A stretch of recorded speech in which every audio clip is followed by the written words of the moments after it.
Hello, I'm Rabbi Kenneth Roseman. I hold a PhD in American Jewish history, and together in a series of comments and conversations, talks and lectures, we're going to explore the history of the American Jewish community. But to do that properly, we have to go way back, actually to the Roman era. Jews left the Middle East somewhere in the 3rd century, about 200 and something, and went across the Mediterranean, ending up in Iberia, in Spain and Portugal. We believe that they came there as merchants, but we really don't know because there are no records. Christianity arrived in Spain with the Goths in the 6th century. The first anti-Jewish legislation is dated from this period, around 645, 650 to around 680. And things were tense for Jews in Spain at this time, but they were allowed to live there under certain restrictions, and they prospered. They were in trade, they were in crafts, and they were in agriculture. On April the 29th, 7/11, and that's really an easy year to remember because it's a convenience store. Now, there were no convenience stores in Spain at that time, but 7/11 is a good number to remember. In that year, a force of Berber tribesmen came across the straits that separate Africa and southern Spain. They were led by a man named Tariq ibn Ziyad. And the area that is known as Gibraltar is named after him. In Arabic, Jebel means mountain, and Tar was short for Tariq. So Jebel Tar, or Gibraltar, is the mountain of Tar where he arrived with his troops. These were amazingly good soldiers. And so progressively they occupied southern Spain, an area which today we would call Andalusia. The Muslims were fabulous warriors, but these guys had no experience in the administration of a large-scale area of government. They were not bureaucrats at all. They had lived in small communities in the mountains of the Maghreb, and they just simply didn't know what to do. So how did they manage? Well, they used an old Arab adage that the enemy of my enemy is my friend. The enemy of the Christians was the Jews. And so they made friends with the Jewish community of southern Spain and actually engaged many of them as administrators, people to help run the country. Let me introduce to you two of these people who were significant. One was named Samuel ibn Negrella, and he lived from 993 until 1056. Negrella made his living as a spice merchant, but he was also a very skilled scribe, and so he wrote letters for the royalty of the Islamic occupation. He also was a philosopher, a poet, a scholar, a military general, and ultimately he rose to the position of assistant vizier of Granada. That's a very high position for an infidel, but it shows something about how useful he was in running the country.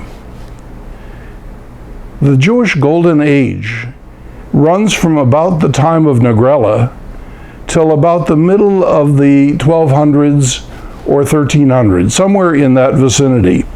And the crowning person in this era was, well, there were two really. One was a man named Abraham ibn Ezra. Abraham ibn Ezra was a very skilled practitioner of grammar and language. And so, in addition to everything else he did, he wrote an amazing commentary to the Torah, which is still used in studies today. And in there, he was able to analyzed the text in a most skilled way. One of the things that distinguishes Ibn Ezra's commentary is that he actually was able to spot problems in the text from a grammatical and textual point of view, and he couldn't tell anybody about these, because if he said what he really thought, that this was a problem with God's text, he would get excommunicated. So he ended up with a euphemism, Hamaskil Yavin. The one who has good judgment will simply understand. And that's a big sign, it's a big mark that you better look carefully at this part. The highest person, the most important person that we can look at is Moses ibn Maimon, Moses ben Maimon, the son of Maimon, or as he's known with his Greek name, Maimonides. Maimonides lived from 1135 to 1204, and he was a consummate scholar. Now, unfortunately, he was forced to leave Spain when he was 13 years old in 1148. What happened was that a group of rather fanatical Islamic fundamentalists, first the Almoravides and then the Almohades, came into power. And they decided they didn't want any infidels taking responsibility and making decisions for an Islamic area. So they began to root out Jewish population and Jewish officials. The Maimon family left Spain in 1148 and went across to Morocco, and they settled in the city of Fez. Maimonides himself, as he matured, made his way across North Africa, ultimately settling in a suburb of what today is Cairo, a suburb called Fustat, and there he became a physician and was the physician of the royal family. He also wrote amazing commentaries to the Torah, to the Talmud, and philosophical works. Some of his works were written in Arabic, and some were written in Hebrew. The Islamic fundamentalists continued to restrict Jewish life in Spain, and the flight of the Maimon family is a good example of what began to happen. There were also periodic conversions to Islam. But something else happened. The kingdoms of Castile and Aragon in northern Spain had not been captured by the Islamic people. And so they began to reassert themselves and say, we'd like to have the rest of Spain back for Christianity. This process is called the Reconquista, the reconquest of Spain. And Christians began to push south from these two areas. The Jews became needed by Christians for the same reasons that they were needed by Muslims. They were skilled administrators, merchants, tax collectors, and other kinds of officials who would be very helpful in running the country. Yet there were still anti-Jewish riots. The most significant of those occurred in 1391 in the city of Toledo, and they continued elsewhere as well. Jews began to flee Spain or convert or live under a cloud of impending persecution. The permanent Inquisition was established only in the 1480s, and the Inquisition was run by the Dominican monks. Now, it's very important to understand exactly what the Inquisition was. They had nothing to do with Jews, at least officially. The Inquisition was established to root out heresy among Christians, and Christians in those days, that meant Catholics. They were there to make sure that no one did anything or thought anything that was contrary to the orthodox position of the church. But Jews and Muslims came under their purview, or at least their interest, because they were potentially examples of the fact that you could have a different point of view. And they might lead Christians astray. So the Inquisition wanted to eliminate these foreign influences so that Christian orthodoxy would be preserved and enhanced. They wanted religious conformity in Spain. And that was a sort of a medieval notion that a kingdom ought to follow the religion of the king or the ruler. Now, Jews were still necessary for a while in Spain because they were able to provide funding for the Reconquista. Let me introduce you then to Don Isaac Abrabanel, who lived from 1437 to 1508.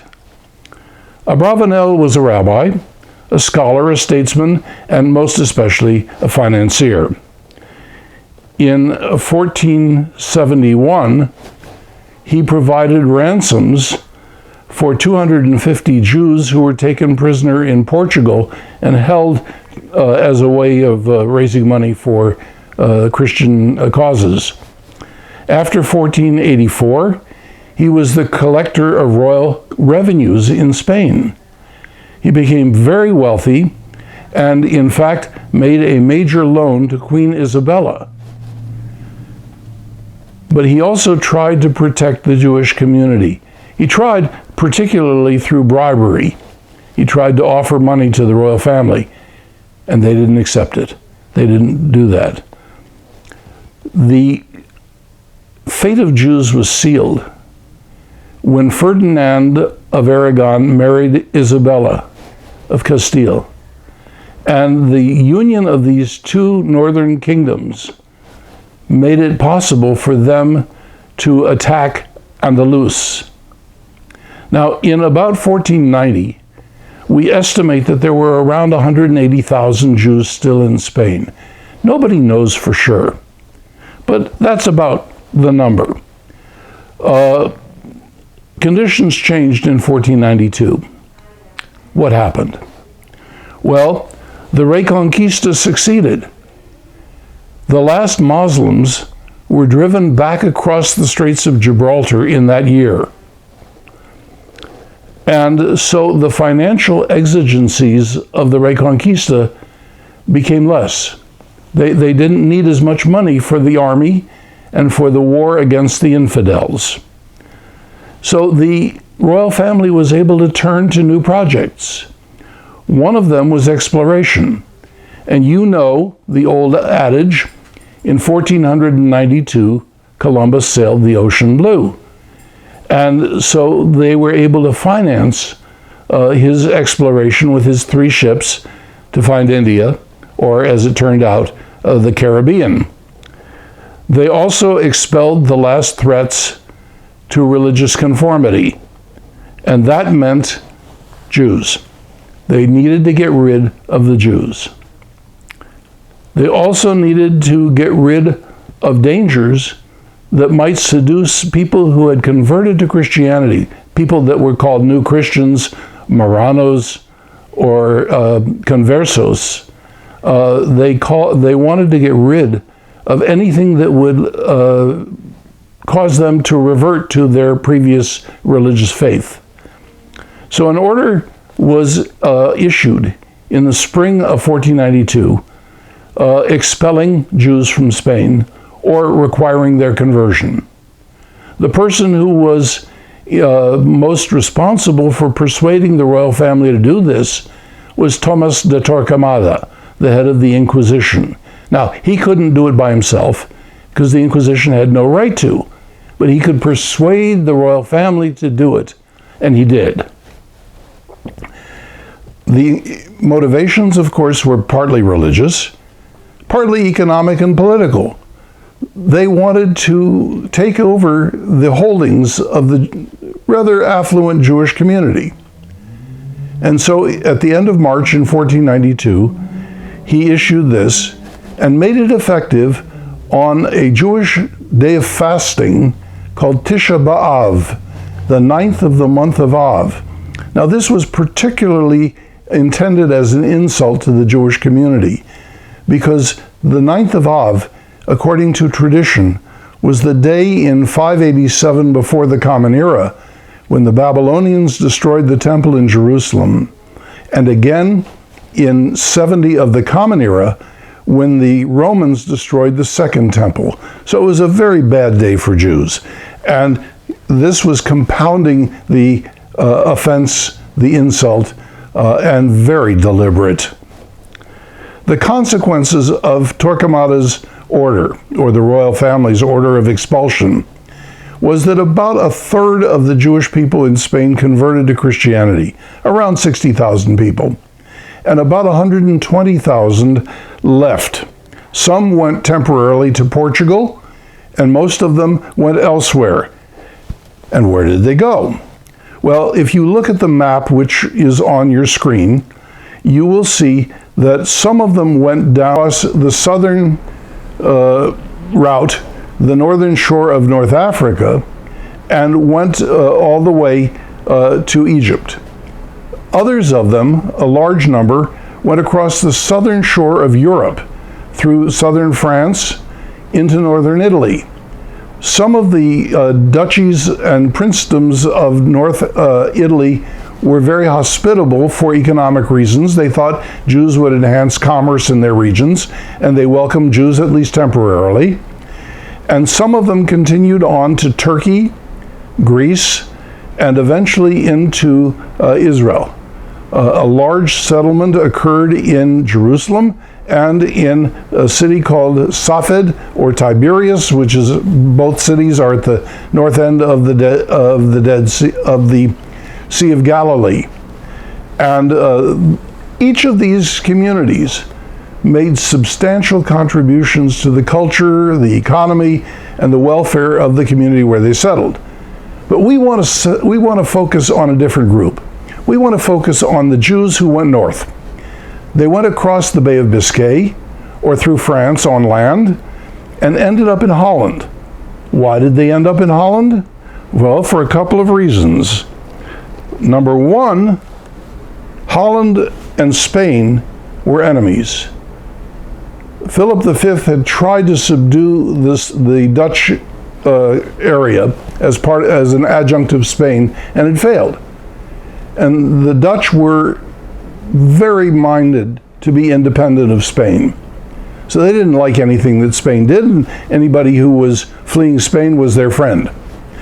But more important, they also were involved in mercantilism, in international commerce, and they recognized that a Jewish community in Amsterdam and in other cities would benefit them considerably, because Jews had cousins or friends from Spain who lived in this entire Spanish diaspora. And they could work together, they could give each other credit, they could trade with each other, they could communicate with each other, and it would enhance Dutch commerce. And when you enhance Dutch commerce, you enhance Dutch profits. And the Dutch were pragmatic at this point. They wanted to make money. And so Jews were helpful. Some of the Jews who went to Holland thought they ought to go to England.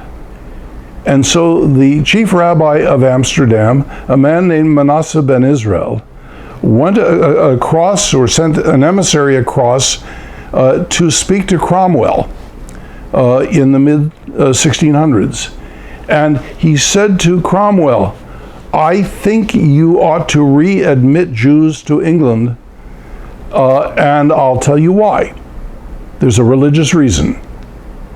You see, you, Cromwell, are a millennialist. You believe that the Messiah will not return until Jews are scattered to the four corners of the earth.